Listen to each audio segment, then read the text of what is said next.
After our wedding, my husband said his family was taking our honeymoon trip to Bali without me. So I left for Hawaii without telling them, and now his mom is furious I didn't stay at home. The past few days of my life have been straight out of a soap opera. I never expected to be treated like an object by my own husband, who, mind you, got married to me just a couple of days ago. Let me give you guys some context, so you can understand how I ended up in this mess. If I am being frank, I've always been a people pleaser. Growing up as the eldest daughter in a traditional household, I was taught early on to put others' needs before my own.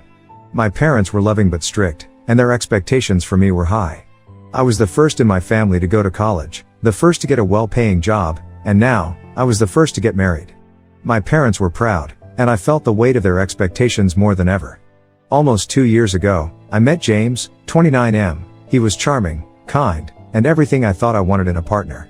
We were introduced by mutual friends at a casual get-together, and from that moment on, we were inseparable. His family was a big part of his life, something I admired at first.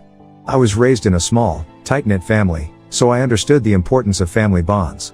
However, it quickly became clear that James' family operated a bit differently. They were overbearing, involved in every decision he made, and constantly in each other's business. At first, I chalked it up to their closeness, something to be envied rather than criticized.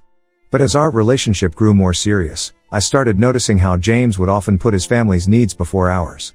There were countless weekends when we had plans, only for them to be canceled because his parents or siblings needed something. It wasn't just about helping out occasionally. James treated every family request like a top priority, regardless of what we had planned. Despite these red flags, I loved James. I convinced myself that once we were married, things would change.